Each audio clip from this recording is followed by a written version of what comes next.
Tiens Sabine, écoute un peu ça. Au commencement, La boule stellaire. créa le ciel et la terre. Ouais, et du coup j'étais dans un hub avec des Français. Et là, il y avait une table de billard, tu vois. Et c'est dans une pièce un peu à part avec un bouton qui permettait de rendre les murs. En fait, il y avait un mur invisible, tu vois. Et du coup, bah, en fait, il y avait une guerre pour savoir qui avait accès à la table de billard, tu vois. Et c'est parti en couille. Et puis c'est devenu une religion. Puis ensuite, je me suis dit, mec, autant en faire un temple. Et du coup, j'ai fait une putain d'église dans le jeu. J'ai béni des gens et de ça. Et maintenant, il y a carrément une histoire à la religion bouddhiste, il y a un lore. Et il y a carrément un protocole pour faire le baptême. Mais ouais, mais en fait, il faut que quelqu'un s'allonge sur une table de billard. Et il doit choisir la boule qui va chérir toute sa vie.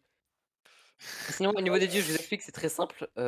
Donc, il y a la boule cosmique, il y a la boule stellaire. Ouais, c'est les deux boules originelles. Ne me demandez pas pourquoi il y en a deux. C'est totalement le hasard. C'est totalement le hasard. Mais bref, il y a la boule cosmique et la boule stellaire. Il y a la boule cosmique, elle a fait pas grand chose.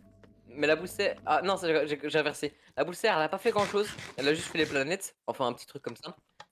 Et la boule Pas grand cosmique. chose. Ouais. Euh, Et la boule cosmique, elle a créé les atomes et la boule blanche. Alors la boule blanche, c'est un peu le Jésus qu'on a. C'est vraiment le symbole de notre religion. C'est vraiment ce qu'on y accorde le plus d'importance et tout. Et, euh, et voilà, c'est la boule blanche.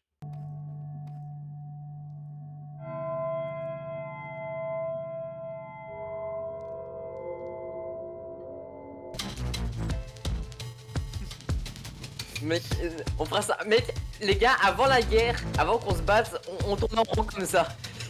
Avant la guerre, on fait ça, les gars.